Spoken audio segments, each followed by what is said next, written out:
시간이 다 됐습니다. 다 같이 묵도드리심으로 주일 낮 예배를 하나님 앞에 드리겠습니다.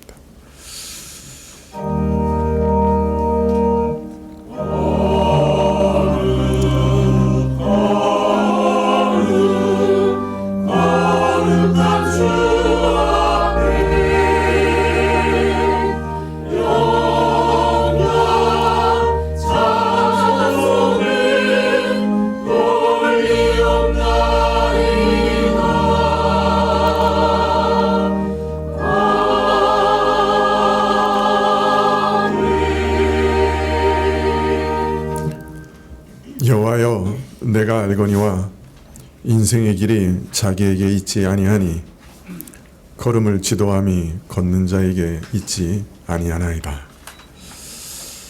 아버지 하나님, 저희가 우리 인생을 인도하시고 또 주관하시고 참 그 뜻대로 높이시기도 하시고 낮추시기도 하시는 하나님 앞에 나왔습니다. 하나님의 복 주심이 없이는 살 수 없음을 알기 때문에 오늘도 주께서 우리를 도우시고 복 주시고 우리와 함께 하시기를 구하며 주 앞에 나왔습니다. 주께서 저희를 보살펴 주시고 또 저희 예배를 받아주시기를 이 시간에 다시금 기도합니다. 하나님께서 우리와 함께하여 주십시오. 주 앞에 나아가면서 저희 죄를 토설하지 않을 수 없사오니 전 뿌리 깊고 고집세고 악한 저희 죄악을 주님께서 용서하여 주옵시고 우리 안에 부드러운 마음을 창조하사 참 주 앞에서 회개하며 주의 성도로서 이 땅에서 살아갈 수 있도록 허락해 주십시오. 예배의 시종을 주께 의탁할 때 예수님의 이름으로 기도합나이다. 아멘. 찬송가 1장입니다.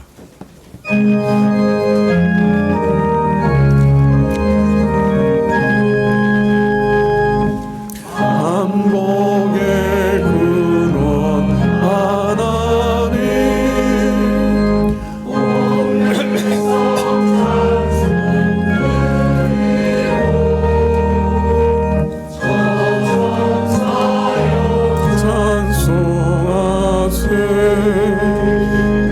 찬송 성부 성자 성령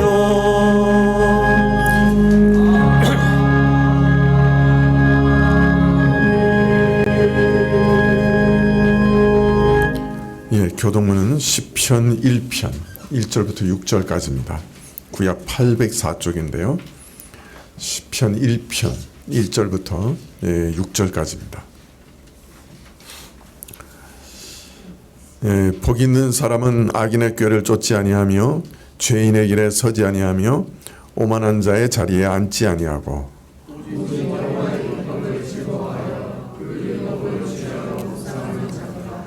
저는 시냇가에 심은 나무가 시절을 쫓아 과실을 맺으며 그 잎사귀가 마르지 아니함 같으니 그 행사가 다 형통하리로다.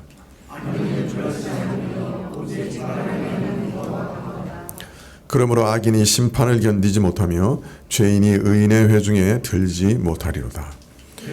의인의 길은 여호와께서 인정하시나 악인의 길은 망하리로다. 아멘.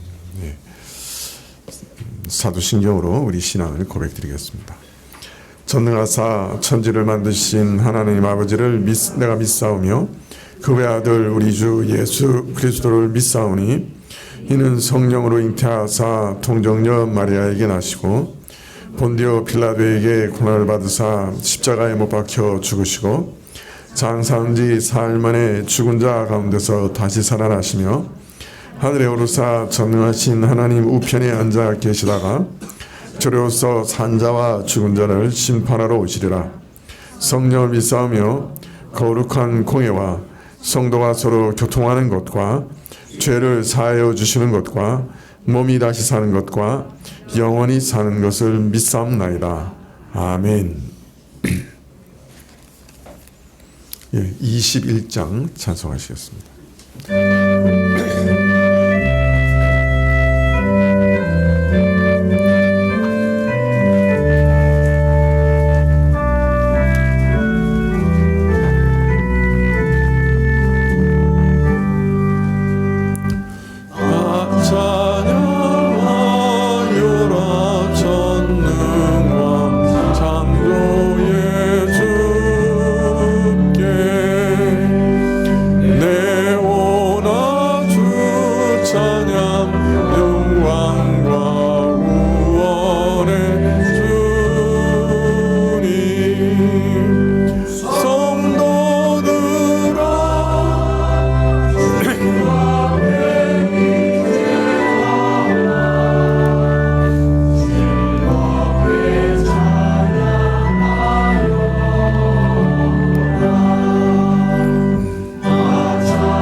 이 세상 만물이 주 앞에 다 나와 찬양.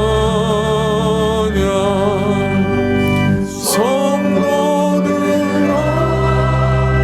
기쁘게 소리 높여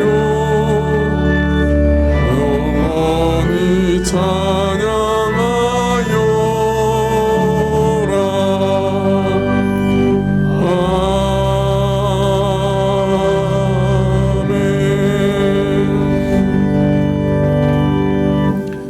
예, 교회 소식 봐주시면 좋겠습니다. 좀 많은데요. 오늘 점심 식사 후에 각 부서 모임이 있겠습니다. 식사하신 후에 부서장들께서는 부서 모임을 모아주시면 좋겠습니다. 오늘 오후 예배 시에 통합 구역 모임이 있겠습니다. 밴드의 각 구역 구성원들을 지난번에도 광고했고 또 밴드에도 올려놨습니다.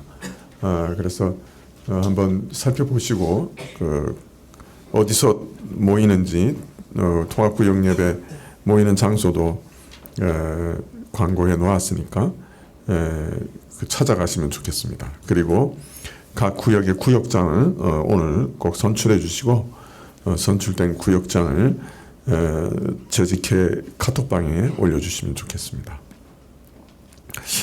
중고등부 수련회가 다음 주에 있을 예정이었는데 여러 가지 사정으로 학생들이 더 많이 참여할 수 있는 날짜를 다시 잡기로 했습니다. 그래서 월요일부터 시작되려고 했던 수련회는 연기됐다 하는 것 말씀을 드립니다. 다음 주일 오후 예배 시에 믿음구역 특송이 있겠고요. 또 다음 주일 오후 예배 시에는 강대룡 선교사님 선교 보고가 있겠습니다.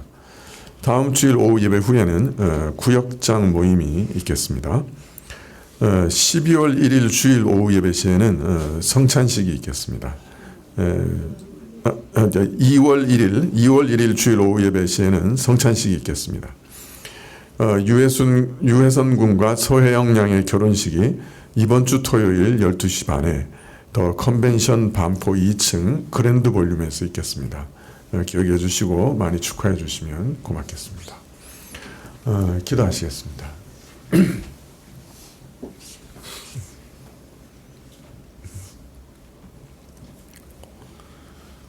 아버지 하나님, 저희가 참 하나님의 놀라운 은혜로 하나님의 존전에 나와 예배드릴 수 있게 해주셔서 감사합니다. 참 저희를 하나님의 지성소까지 초대해 주시고 우리를 들어 올리셔서 하늘에 이르게 하시고 정령 하나님의 존전에서 예배드리고 기도하고 찬양하게 하시니 참으로 감사합니다. 참 이런 특권을 주시기 위해 그리스도께서 낮아지시고 이 땅에 오셨고 또 죽으시고 또 우리를 위해 고난 받으셨습니다. 주의 은혜로 우리는 이제 그리스도와 연합하여 참으로 하늘에 이르게 되었고 하늘에까지 오르게 되었사온데 주님 우리 영안을 열어주셔서 우리가 참 영적인 세계에서 하나님의 존전에서 지성소에 들어가 예배드리고 있음을 알게 해주십시오. 하나님 한 분을 우리가 주목하며 하나님께 예배드리고 기도하고 찬양할 때 참 수없는 천군 천사들과 함께 저희가 예배드리고 있음을 또한 알게 해주십시오. 아버지 하나님, 이러할 때 우리가 합당한 마음으로 예배드리게 하옵시고 또 저희 기도가 하나님의 어전 앞에서 합당한 기도들이 다 되게 해 주시기를 간절히 구합니다. 저희가 이러한 특권을 늘 누리게 해주시고 그래서 하나님께 나아가 기도하고 예배드리는 일을 쉬지 않도록 허락하여 주옵시고, 아버지 하나님, 저희가 늘 이 땅에서 살아가는 동안에도 참 시시때때로 우리 영혼의 눈을 하나님께로 돌려 기도할 수 있도록 은혜 내려주시기를 간절히 기도합니다. 아버지 하나님, 저희가 이 땅에 살아가면서 많은 필요가 있었는데 특별히 이 땅의 평화와 안전을 주님께 기도드립니다. 하나님, 경제적으로도 많은 사람들이 어려움을 겪고 있었는데 참 이러한 경제가 무너지지 않고 참 경제적인 평안도 지속될 수 있도록 주님께서 이 나라를 붙들어 주십시오. 또 참 이 세상에 많은 폭군들이 일어나서 참 그 폭력으로 백성들을 다스리고 참 백성들의 참 그 폭력 앞에서 죽임당하고 고난당하는 일들이 지금 많이 일어납니다. 하나님, 이러한 폭력적인 통치자들을 제어해 주시기를 원하고, 참 저들이 흘리는 피가 저들에게 다시 돌아갈 것을 알고 두려워하게 해주시고, 또 실제로 저들이 흘린 피가 저들에게 돌아갈 수 있도록 주님의 공의로운 보응이 역사 가운데 드러나게 하시기를 이 시간에 간절히 기도드립니다. 주님, 저희의 악한 마음을 저희 안에서도 주께서 제어해 주셔야 되겠었는데 저희 악한 마음을 제어해 주시고, 또 참 돌이키는 마음을 주셔서 진실된 회개가 우리에게 있게 해 주시고, 우리가 다른 악한 자들의 본을 따라 이 땅에서 살아가지 않도록 허락해 주시기를 간절히 기도드립니다. 우리 청년들 앞날을 열어주시기를 다시 기도합니다. 너무나 참 변화가 빠른 세상 가운데서 어떻게 앞날을 위해 준비해야 할지도 알 수 없는 혼돈 가운데 있는 저희를 주께서 아시오니 저희 자녀들을 어떻게 지도해야 할지 저희에게 지혜를 주시기를 원하옵고, 변화하는 세상 가운데서 살아남고 또 안정된 직장을 얻고 안정된 가정을 얻을 수 있도록 저희 청년들을 인도해 주시고 주께서 친히 도와주시옵소서. 주님께 헌물 드렸사오니 받으시기를 구하옵고, 찬송을 받으시기를 원하옵고, 말씀을 주시기를 구하올 때 예수님의 이름으로 기도합나이다. 아멘. 말씀은 전도서 12장 13절 14절입니다.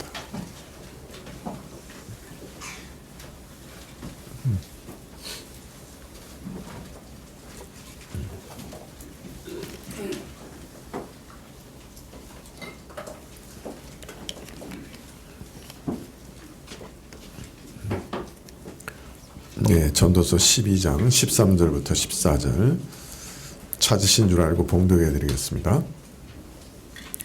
일의 결국을 다 들었으니 하나님을 경외하고 그 명령을 지킬지어다.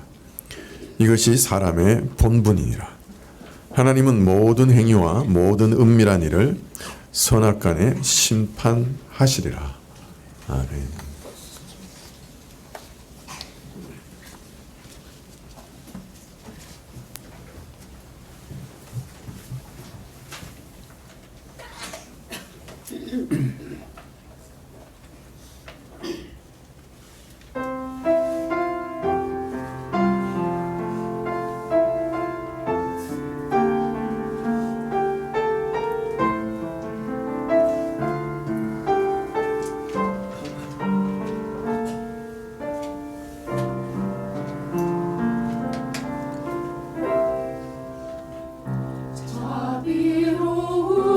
자비로우신 주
원래 이 결론부를 5번에 나눠서 설교하려고 계획했을 때는 사실 전도서 전체를 한번 다시 요약하면서 그 전도서에서 계속해서 제기했던 중요한 질문들에 대해서 답하면서 그래서 전도서 한 번을 다시 한번 보려고 계획을 했던 건데요.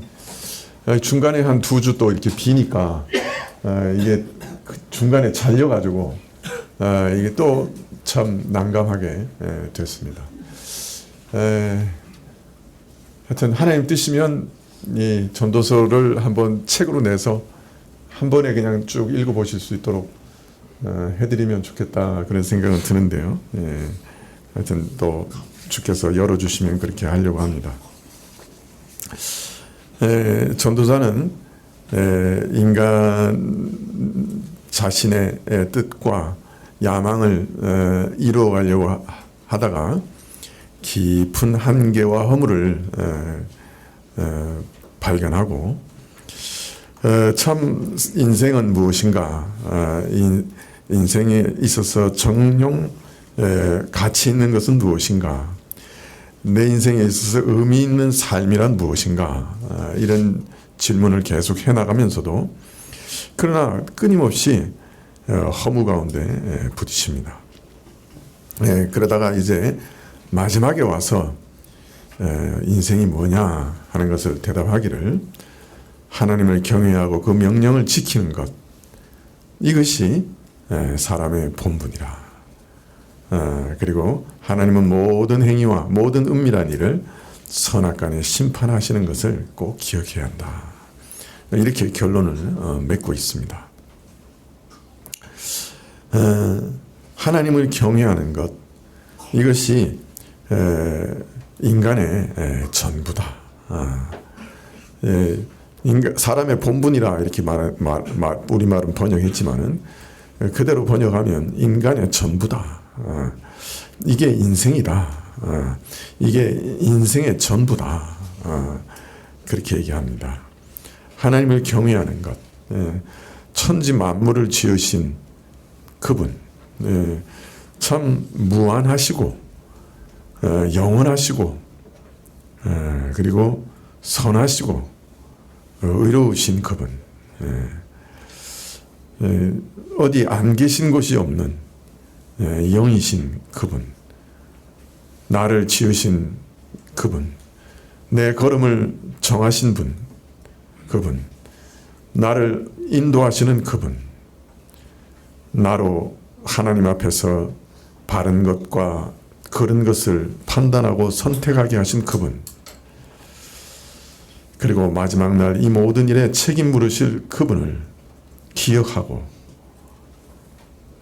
모든 일에 그를 인정하고 그를 높이고 그를 섬기라. 이것이 인생의 전부다. 해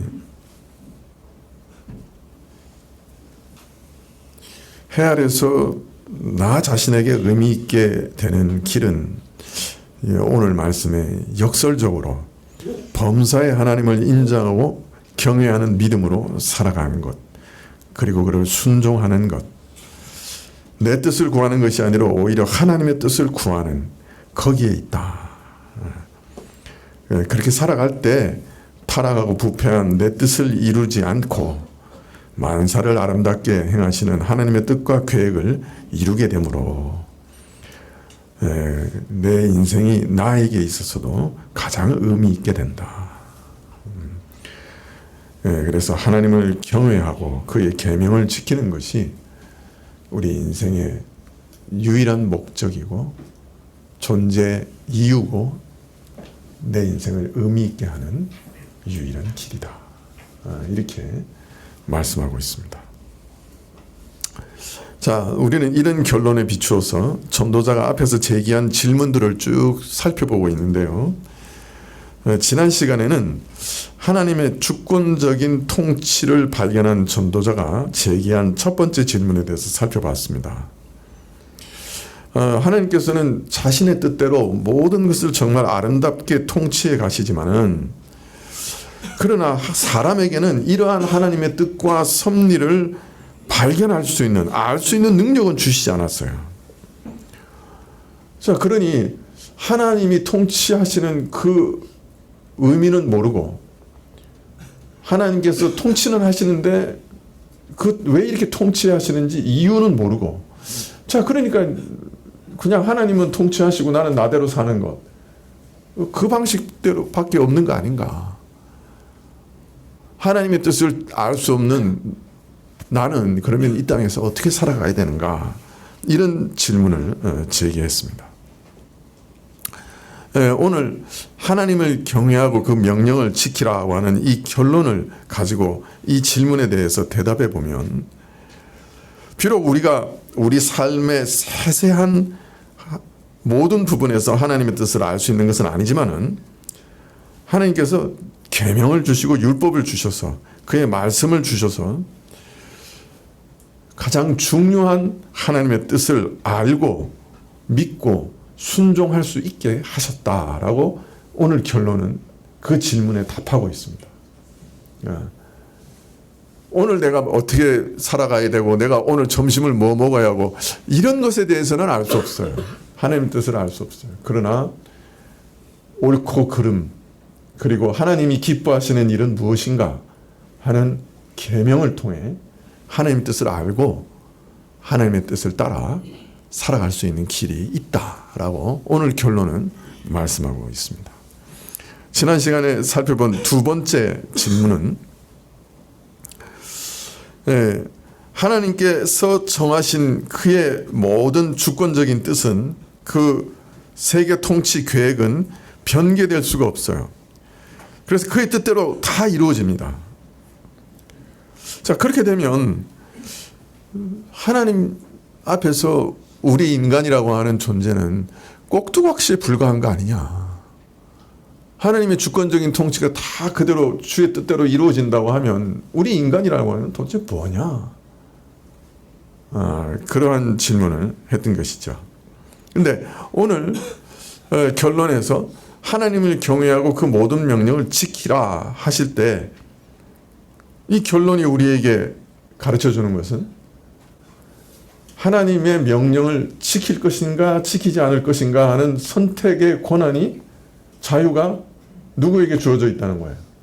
우리 인간에게 여전히 주어져 있다는 거예요. 그래서 하나님께서는 하나님의 뜻을 분명히 이루어 가시지만은 우리 인간은 또한 분명한 자유가 주어져 있는 것이죠. 그래서 우리가 선택하고 결정하는 거예요. 물론 제한적인 자유지만은, 그러나 우리는 결정할 수 있고 선택할 수 있는 자유자라는 거예요. 그래서 자유자이기 때문에 그 자유에 대한 책임도 지게 되는 거예요. 우리가 지음받은 본 모습이, 본질이 자유자라는 거예요. 그래서 하나님께서는 우리에게 기계처럼 스위치를 눌러서 움직이게 하시는 게 아니라 우리에게 계명을 듣고 당위를 깨닫게 하시고 선택하고 순종하게 하신 거예요. 명령을 그래서 지키라고 명하신 거예요. 이처럼 사람은 비록 상대적이고 제한적이지만 자유를 가지고 있습니다. 어떤 범주 안에서는 참으로 자유롭게 결정하고 행동할 수 있습니다. 그래서 여러분, 내가 하루에 2끼 먹을지 3끼 먹을지 1끼 먹을지 하나님께 안 물어보셔도 되고요. 또 성경에 네가 몇 끼 먹으라고 명령하신 적도 없습니다. 이런 자유가 우리에게 있어요, 분명히. 그러나 먹는 것을 위해 살면 안 된다고 하는 제한이 있습니다. 무슨 말인지 이해가 되시죠? 우리에게는 오늘 맛있는 것을 해서 먹을 수 있는 자유가 있고 어느 식당을 선택할 수 있는 자유가 있어요. 그죠? 오늘 교회에서 식사를 하실 수도 있고 다른 집으로 돌아가셔서 식사하실 수도 있어요. 자유가 있으신 거죠. 상대적이고 제한되어 있지만은 자유가 있습니다. 타락 전에도 자유가 있었고, 그리고 타락 후에는 하나님께서 이 범주를 제안해 놓으신 그 범주를 명령과 계명을 통해서 우리에게 알려주셨습니다. 이거는 하지 마라. 이것은 해라. 어떤 자유의 범주를 딱 정해주신 거죠. 먹는 거는 몇 끼를 먹든지 상관없어요. 뭐를 먹든지 상관없어요. 그런데 우리의 목적이 먹는 거를 위해 사는 건 안 돼요. 그죠? 제한인 그거예요. 먹는 거의 제한은 먹는 거를 위해 살면 안 돼요. 제가 아는 몇 분은 어떤 여자분들은요, 아침에 한 서너 분 모여가지고 하시는 일이 뭐냐면 오늘 점심 뭐 먹지? 하는 거예요. 그래서 한 분이 야 전주 가서 비빔밥 먹자 그러면 차 타고 전주까지 갔다 오시는 거예요. 그렇게 사시는 분들도 있더라고요. 먹기 위해서 사시는 거죠. 그래가지고 그 뭐죠? 블로거 그런 거 하면서 온 데 돌아다니면서 그거 올리는 거예요. 그렇게는 살지 말라. 그래서 하나님께서는 우리에게 자유의 범주를 정해주셨죠. 거짓말하지 마라, 살인하지 마라, 간음하지 마라. 네. 자, 그런데요, 사실은 이 범주라고 하는 것 자체도 우리 자유를 제한하는 것 같지만 가장 근본적인 목적은 사실은 우리를 보호하시려고 하시는 거예요. 하나님의 모든 계명은 우리를 보호하시기 위해서 주신 거예요. 그 보호하심 아래 최대한의 자유를 누리게 하시기 위해서 주신 게 계명이에요. 여러분, 한 가지 예를 들게요. 요새도 그런 아버지나 어머니가 계신지 모르겠어요. 딸들 보고, 아들들한테 또 그런 얘기 잘 안 해. 딸들 보고 너 통행 금지 10시까지야. 꼭 10시까지 들어와야 돼, 집에. 그런 집들 혹시 있으십니까? 아직도 그런 집들이, 이런 약간 부정적인 뉘앙스죠. 제가 말한 거는. 손들어 피해. 통행 금지 있어요? 몇 시? 11시. 10시가 아니고 11시네요. 예. 예. 자, 왜 그렇죠? 요사이 자녀들은 이런 얘기하면 막 굉장히 큰 제약으로 느끼고 막 반항도 하고 화도 내고 그럴 거예요. 그러나 사실은 10시나 11시, 12시까지 들어오라고 하는 것은 그 자녀를 보호하기 위한 명령이죠. 예. 어른들은 경험해 봤어요. 이 세상이 특별히 어두운 밤길에 어떤 일을 당할지 모르는 세상이라는 것을 어른들은 아세요. 그래서 부모들은 자녀들이 단 한 번의 실수나 한 번의 불행한 사건으로 일생 마음의 고통을 안고 살아가기를 원치 않기 때문에 그것을 방지하고 자녀들을 보호하기 위해서 10시, 11시, 12시 시간을 제어하고 그 이전에 들어오라고 명령하는 거예요. 그 명령은 자녀들의 입장에서는 억울하고 답답하고 나를 제어하는 것 같지만은 실제로 근본 목적은 뭐예요? 그 자녀를 보호하기 위한 거예요.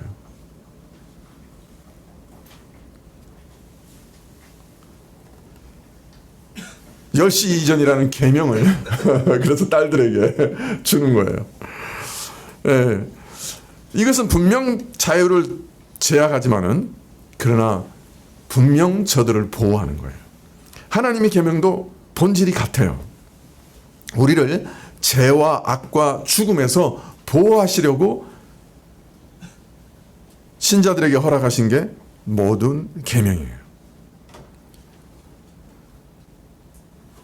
사실 신자들에게 허락하신 만들어 놓으신 모든 한계가 사실은 우리를 죄와 죽음에서 보호하시려는 하나님의 돌보심이에요.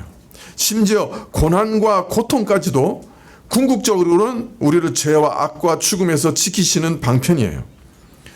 우리 영혼을 보호하사 천국으로 인도하시는 하나님의 사랑의 손길이고 보호의 손길이기도 해요. 심지어 신자에게는 육신의 죽음까지도 우리 영혼을 보호하셔서 천국으로 인도하시는 하나님의 손길이에요. 네. 그래서 전도자는 하나님을 경외하고 그가 우리를 보호하시기 위해서 주신 모든 명령을 지키라 하고 말씀하시는 거예요. 그래서 계명의 본질은 사실은 우리 영혼을 죄와 죽음에서 지키시고 보호하시려는 것이에요. 자, 오늘은 셋째 질문에 대해서 좀 살펴보려고 하는데요. 전도자는 하나님께서 만사를 그에 따라 아름답게 통치해 가시고 섭리해 가시는 것을 발견했어요. 그리고 그 섭리 가운데는 항상 일관성이 있는 것을 발견했어요. 하나님께서 이 세상을 다스리는 그 통치는 무원칙적이고 일관성이 없고 변덕스러운 것이 아니라는 거예요. 이전에 걸으신 그 걸음을 다시 반복하여 걸으시기 때문에 이전에 통치하시던 그런 일들을 계속 다시 반복하시기 때문에 하나님께서 세계를 통치하시는 그 가운데는 항상 일관성이 있다는 거예요. 자, 그런데 이런 하나님의 일관성 안에는 우리 인간으로서는 도저히 설명할 수 없는 어려운 현실이 있다는 것도 역시 발견해요. 우리 인간의 눈에 비치는 한에는 이거 받아들일 수가 없는 부조리들이 그 하나님의 일관성 안에 있는 거예요. 항상 동일한 원칙으로 이 세상을 통치해 가시는데 그 통치 안에 부조리들이 있는 거예요. 예를 들면 의와 공의가 있어야 할 곳에 불의와 악이 존재해요. 가장 의와 공의가 있어야 할 재판정에도 불의와 악이 존재해요. 선과 악이 뒤바뀌고 전도되어 있어요. 이런 현실은 해 아래 세계와 역사를 하나님께서 아름답게 다스린다고 도저히 볼 수 없게 만드는 거죠. 또 이 사회를 자세히 들여다보면 정말 하나님께서 통치하고 계시는가? 질문할 만큼 부조리가 많아요. 권력이 부패해서 약한 자들을 학대하는 폭력과 약욕 방식의 사회. 지금 이란에서 데모하는 사람들을 기관총으로 난사해서 죽여서 많이 잡는 사람은 1만 2천 명이 죽었다는, 이번 세기의 가장 잔인한 학살이라는 얘기가 흘러나오고 있는데, 정말 이 사회는 폭력 사회예요. 약욕 방식의 사회, 경쟁으로 인해 인생을 헛되이 소모하는 경쟁 사회고, 그러면서도 어느 한 사람에게도 자기를 열어 보여주지 못하고 자기 삶을 나눌 자가 없어 외롭게 살아가는 개인주의 사회고 나홀로 사회고, 사람의 마음이라는 게 아침에 다르고 저녁에 달라서 도저히 믿을 수가 없어서, 그래서 아무도 믿을 수 없는 불신 사회고, 참 이런 세상의 모습은 이 땅을 살아가는 사람으로 하여금 낙망하게 하고 또 하나님의 선하신 통치를 의심하게 하는 그런 일인 것이죠. 이런 불행한 인생을 살면서 그 가운데 인간은 또 얼마나 오만하고 교만한지 자기가 가진 것을 늘 자랑하고 그것을 의지하면서 살아가지만은, 사실 인간이 가진 모든 소유라고 하는 것도, 그 권세와 재물이라는 것도 지극히 한계 지어진 것에 불과한 것이죠.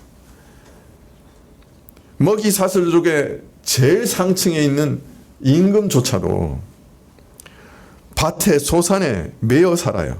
경제력에 의존하여 살아요. 물질에 연연하는 불완전한 권력에 불과해요.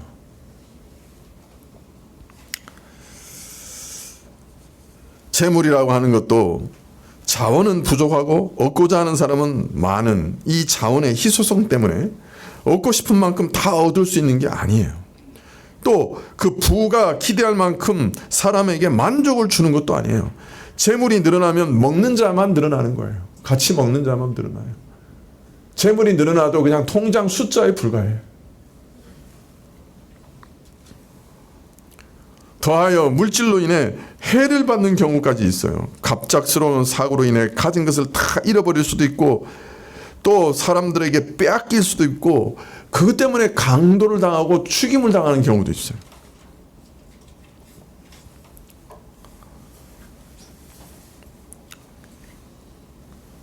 갑작스러운 사고로 인해 다 모든 것을 잃어버리고 알몸이 되는 경우도 있어요. 더욱이 이런 사고가 아니라도 사람은 끝내 죽음 앞에서 모든 것을 잃어버려요. 그러니 이것도 헛된 것이죠.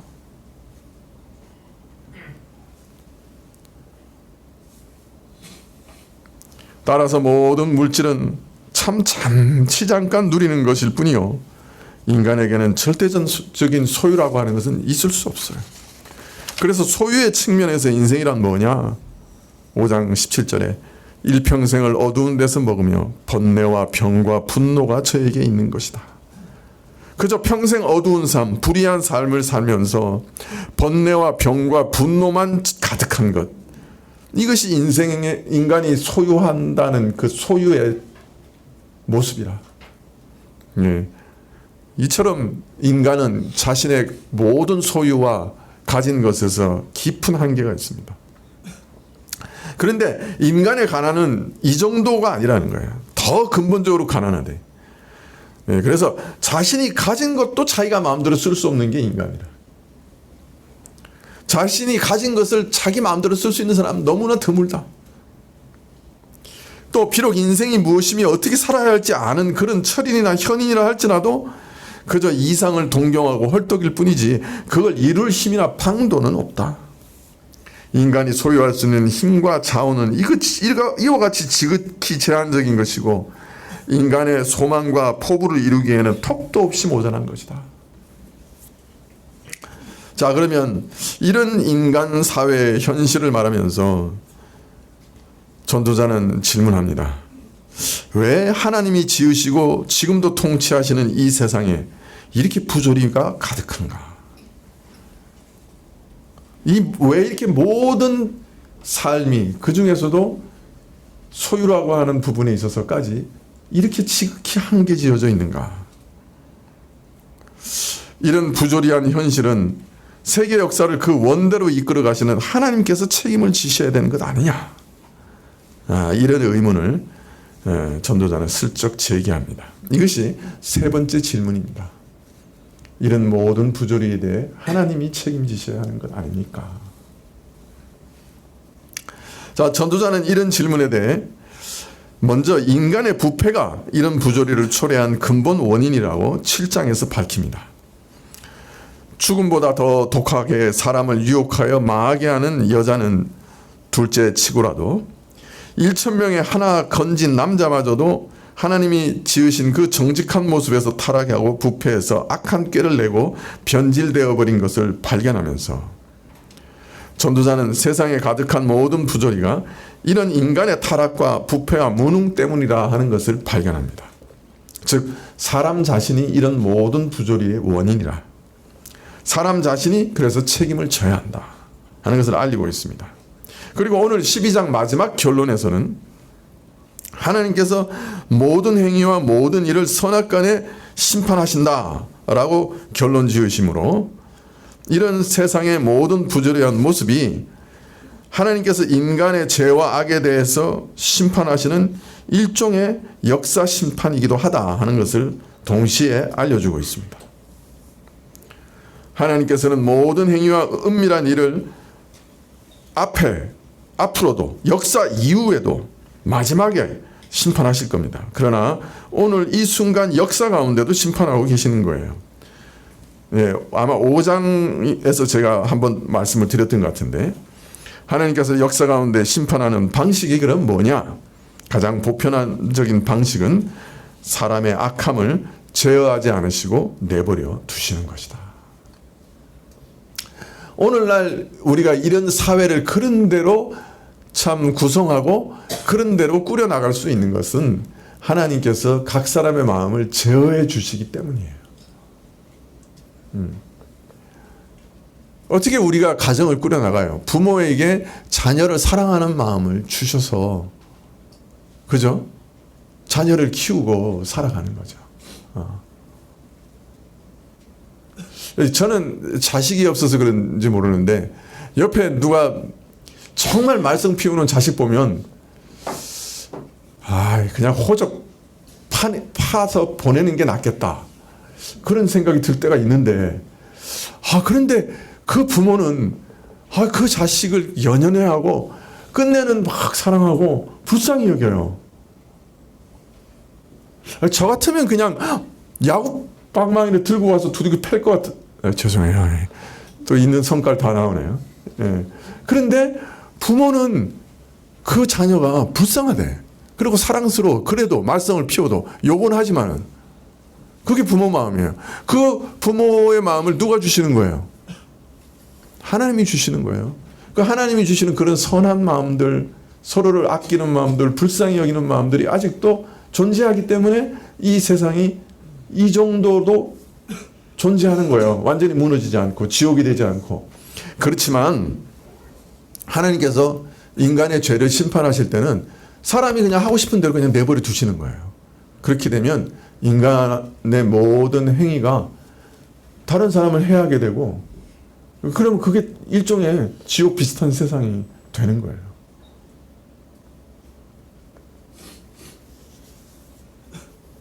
아니, 누구죠? 이란의 그 종교 지도자? 하메이니? 호메인이에요? 하메네이죠? 호메네이는 죽은 사람이죠? 예, 하메네이의 마음을 그 원하는 대로 내버려 두니까 1만 2천 명을 쏴 죽이잖아.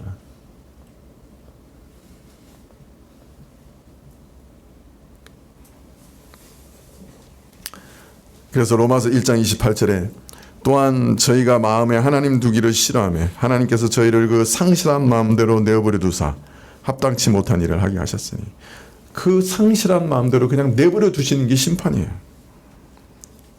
간섭하시지 않고 제어하지 않고 사람 마음대로 살고 싶은 대로 그냥 내버려 두시면 그게 심판이 되는 거예요. 그래서 오늘날 모든 세상의 부조리들은 우리 인간의 죄와 부패함 그리고 그 무능함에서 나오는 것이고, 동시에 하나님께서 그 악한 마음을 그대로 내버려 두시는 일종의 역사 심판 때문에 이런 부조리와 이런 악함이 세상 가운데 가득한 것이죠. 그래서 그 모든 책임은 하나님께 있는 게 아니고 사람에게 있다라고 알리고 계신 거예요. 그런데 전도자는 7장에서 모든 사람은 여자의 유혹과 같은 무서운 죄를 피할 도리가 없지만, 그래서 죄를 짓지 않는다 장담할 사람이 없지만, 그러나 전도서 7장 26절에 하나님의 기뻐하심을 입은 자는, 은혜를 입은 자는 이런 유혹에서 피할 수 있다라고 말씀하고 계세요. 이런 모든 죄와 그 죄의 결과인 부조리에서 벗어날 길이 하나님 안에 있다, 은혜 안에 있다 하는 것을 말씀하고 있는 것이죠.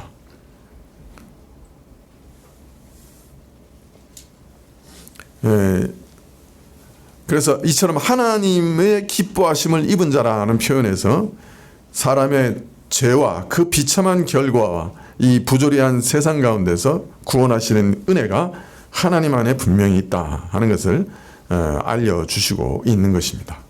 비록 그리스도의 구속에 대해서 또 모든 구원의 내용에 대해서 지금 말하고 있지는 않지만은, 그러나 그 핵심 본질은 하나님이 기뻐하시는 자라는 말씀 속에 함축되어 있는 것이죠.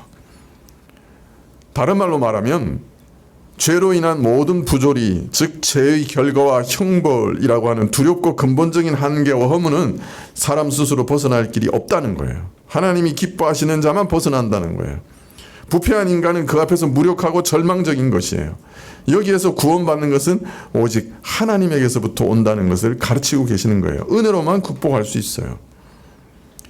그리스도의 은혜로 말미암아 죄에서 벗어나고, 그리스도의 은혜로 말미암아 죄의 모든 두려운 형벌에서 벗어나고, 성령의 선물을 받아 죄의 세력에서 벗어나는 것이 하나님의 은혜 가운데 있는 것이죠. 그리고 마지막 그리스도의 부활의 날에는 이러한 모든 세상의 부조리마저 완전하게 극복될 것이고, 새하늘과 새 땅에 가서는 이 모든 허무한 세상이 완전히 새롭게 될 것입니다. 그래서 하나님의 은혜 가운데는 이러한 모든 부조리를 극복할 수 있는 길이 있다라고 말씀하고 계시는 것이죠. 네 번째 질문은 미래지향적인 삶이 인간의 허물을 극복할 수 있는가 하는 것이었습니다. 전도자는 현실 세계의 이런 부조리들 가운데 허망해지고 실망했죠. 그러나 낙심하지 않고 미래의 가능성을 기대해 봅니다. 인생을 어떻게 시작하는 것보다는 어떻게 마감하는가가 더 중요한 법이다. 명예로운 이름을 남기는 것. 그래서 오늘보다는 나은 내일을 위해서 나 자신을 절제하고 인고하며 인내하며 희생하는 진지한 삶을 살아가 보겠다. 그래서 미래의 어떤 가능성을 보겠다. 그렇게 결심했지만은 살펴보니 인간 존재 자체가 그 미래에 대해서 낙관할 만큼 대단하지 못하다는 것을 발견합니다. 부조리한 현실을 타개하고 미래의 확실한 개선과 발전을 이루어낼 수 있을 것이라고 기대하기에는 인간의 자질과 능력은 너무나 모자란 것이었어요. 옳게 살겠다고 노력하는 사람도 누가 옆에서 주먹으로 꽉 쥐어박으면서 네가 뭔데 뭐 이렇게 살겠다고 옳게 살겠다고 고집 피워 내 말 들어 그러면 꼼짝없이 굴복하고, 그렇게 주먹으로 안 되는 사람도 누가 돈 한 뭉치 탁 집어다 주면 그러면서 입 다물어 그러면 입 다물고 뿐만 아니라 태도를 바꿔버리는, 그게 인간이에요. 그죠? 왜 안 바꾸느냐? 돈 액수가 작아서.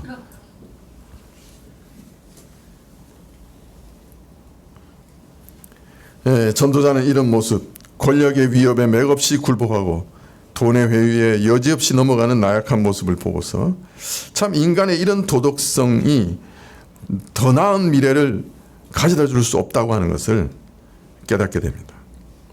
더하여 현실의 어려움과 적당하게 타협하면서 살아가는 우리 인생의 모습에서, 그래서 참 최고의 처세술이라는 것이 지나치게 의인되지 말고 지나치게 지혜자가 되지 말고 그렇다고 지나치게 악인이 되거나 미련한 자도 되지 말라는 것이니,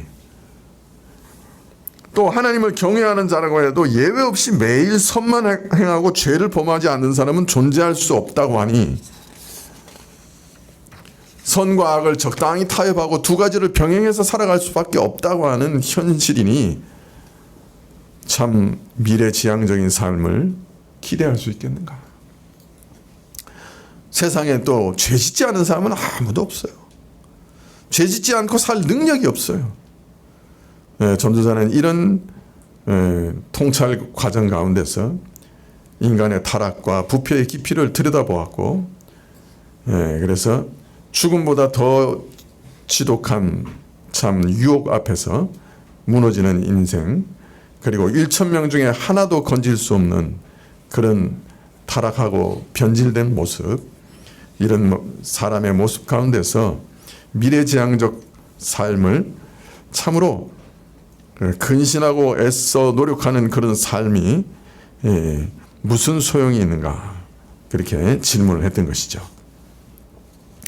자, 그런데 전도자는 마지막 결론에서 이 질문에 대해서도 답변하고 있습니다.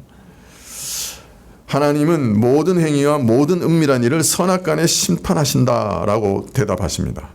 전도자는 지금 우리 모든 인생이 헤아리의 삶을 모두 마친 후에 영적 순례의 길이 끝날 때 영원한 정의의 보좌에 이르게 될 것이고 심판대를 만나게 될 것이고 재판관을 만날 것이라고 말합니다. 그런데 전도자가 맨 마지막에 덧붙이신 이 말씀은 미래지향적인 삶에 대한 어떤 대답을 주시는 것입니다. 자, 이런 심판을 염두에 두고 우리 삶을 바라본다면 우리 인생에 중요하지 않은 것은 하나도 없게 됩니다. 모든 것이 중요하게 됩니다. 자, 만일 최후의 심판이 없다면 우리는 이 땅에서 우리 인생 중에서 뭐가 중요하고 뭐가 중요하지 않는지 알기 어려워요. 최종적인 심판과 판단이 없으니 그냥 혼돈일 뿐이죠. 그죠? 앞날도 알 수 없고 일의 결과도 알 수 없고, 그러니 뭐가 중요한지 어떻게 알겠어요? 그러나 세상에 심판하는 날이 있기 때문에 사실은 모든 것이 중요한 거예요. 어느 날 죽은 자들이 부활해서 이제껏 살다간 모든 사람들이 부활해서 하나님 앞에 서게 될 거예요. 그날이 오면 생각하고 말하고 행동한 모든 일에 영원한 의미가 있다는 것이 발견될 거예요. 그렇기 때문에 미래지향적인 삶, 절제와 근신의 삶이 참으로 가치 있다는 것이 그날 또 드러나게 될 겁니다. 이 땅을 사는 동안 시간을 어떻게 사용했는지, 어리석은 쾌락에 낭비하지는 않았는지, 아니면 주님을 위해 열심히 일했는지, 모든 것이 중요해질 겁니다. 돈을 어떻게 사용했는지, 자기 자신을 위해 썼는지, 아니면 영원한 나라에 투자했는지 중요해질 겁니다. 자신의 몸을 어떻게 썼는지, 눈을 어떻게 썼는지, 손을 어떻게 썼는지, 입을 어떻게 썼는지 중요해질 겁니다. 어린아이를 어떻게 대했는지, 젊은이를 어떻게 대했는지, 노인을 어떻게 대했는지 중요해질 겁니다. 다른 사람의 성과에 대해서 어떻게 말했는지, 비꼬는 말을 했는지, 진정한 칭찬을 말했는지 중요해질 겁니다. 가난한 자들에 대한 태도가 중요해질 겁니다. 교만한 말과 자랑을 일삼았는지, 아니면 이타적인 희생으로 베푸는 삶을 살았는지가 중요해질 겁니다. 집안일과 살림살이가 중요해질 겁니다. 물 한 잔, 긍휼의 눈물, 전도의 말, 그 하나하나가 중요해질 겁니다. 그러므로 전도서의 마지막 메시지는 모든 것이 중요하다입니다. 왜? 모든 은밀한 것과 모든 행위를 선악간에 심판하실 것이기 때문에 중요하지 않은 일은 단 하나도 없다가 될 겁니다. 무엇을 했는지, 어떻게 했는지, 왜 했는지 전부가 영원한 중요성을 갖게 될 겁니다. 천하 만사가 모든 비밀을 아시는 의로운 하나님의 최종 판결의 대상이 될 겁니다. 오늘 우리가 행한 혹은 행하지 않은 일들이 최후 심판의 비단에 전부 드러날 겁니다. 그리고 그리스도 안에 있어 참된 소망을 품고 오늘 미래지향적인 삶을 산 모든 사람은, 내일을 위해 오늘 참고 오늘 노력하고 오늘 절제하고 오늘 선을 행한 사람은 반드시 그 열매를 얻게 될 겁니다. 미래지향적인 삶은 보상을 받게 될 겁니다. 전도자는 이런 인간성 가운데서, 이런 도덕성 가지고 살아가는 인간 앞에 무슨 미래지향적인 삶의 가치가 있습니까? 라고 물었죠. 그러나 오늘 마지막 결론에서 심판이 있기 때문에 모든 미래지향적인 삶은 반드시 가치 있는 삶으로 드러나게 될 거다라고 답변합니다. 자, 이것이 사실이라면 우리 인생에서 가장 중요한 것이 무엇이겠습니까? 각 사람이 예수 그리스도 그분 앞에서 내리는 개인적인 믿음의 결단이 가장 중요할 겁니다. 전도서는 은혜에 대한 약속이 아니라 심판에 대한 경고로 끝납니다만은, 그러나 이 경고는 여전히 복음을 가리키는 경고입니다. 만일 하나님께서 모든 것을 심판하신다면 그 위대한 날에 우리가 의롭다고 선고를 받는 것이 가장 중요한 일이 될 것입니다. 그런데 우리가 의롭다고 참으로 판결받을 수 있는 가장 확실하고 또 유일한 방법은 우리 인생을 예수 그리스도께 의탁하는 방식밖에 없습니다. 오직 그 한 분만이 하나님의 공의로운 심판으로부터 우리를 구원해 주시고 우리를 의롭다 하실 분이기 때문에 그렇습니다. 우리 구주께서는 이 일을 위해 이 타락한 세상의 허무 속으로 놀라운 소망을 가지고 들어오셨습니다. 우리와 마찬가지로 그분도 이 세상의 덧없음과 좌절을 다 맛보셨습니다. 아니, 오히려 더 맛보셨죠. 그러나 미래지향적인 삶을 포기하신 적은 단 한 번도 없었습니다. 그는 십자가를 내다보셨습니다. 십자가 이후에 얻으실 참된 영광도 내다보셨습니다. 그래서 우리 죄를 위해 죽으셨고 우리가 받아야 할 그 모든 심판을 대신 받으셨습니다. 그리고 우리를 위해 다시 살아나셨고, 그리고 믿는 자를 위해 무덤에서 일어나셨습니다. 예수님은 미래지향적인 삶의 가장 모범적이고 대표적인 분이시죠. 그는 앞날의 영광을 바라보시고 일생 동안 모든 고난을 참으셨습니다.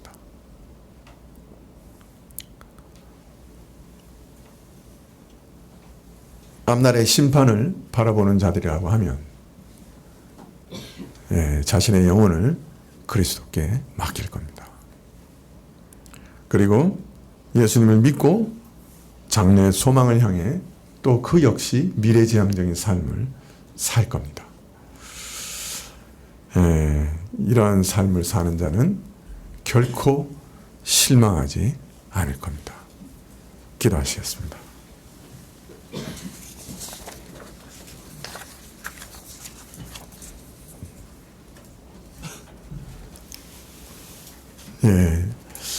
참 중요한 삶, 단 한 번 주어진 기회, 이 해 아래서의 삶, 허무한 것이 아니라 놀라운 가치로 가득한 삶.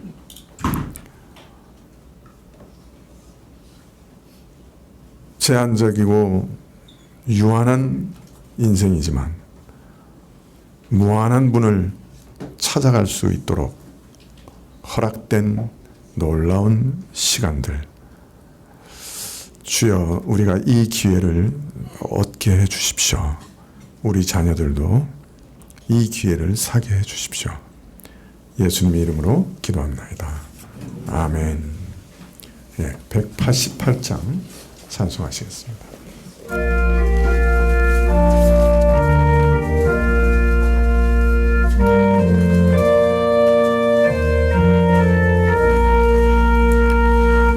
만세 반석 열리니 내가 들어갑니다. 창의 허리 상하여 물과 피를 흘린 것 내게 경험 되어서 정결하게 하소서. 내가 공을 세우나 은혜가 없지 못하네.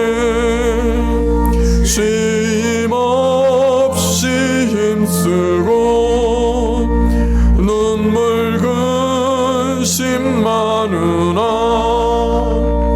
구속 못할 죄인을 예수 홀로 속하네. 빈손 들고 앞에 가 십자가를 붙드네. 의가 없는 자라도 도와주심 바라고 생명샘에 나가니 마음을 씻어 주소서. 살아생전 숨쉬고 죽어 세상 떠나서 거룩하신 주 앞에 끝날 심판당할 때 만세 반석 열리니 내가 들어갑니다.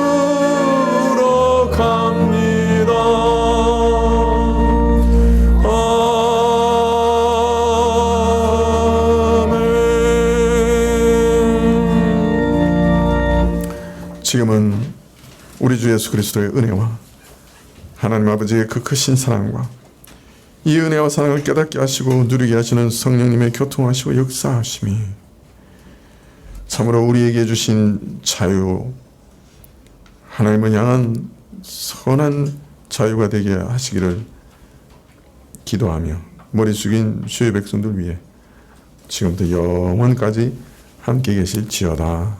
아멘.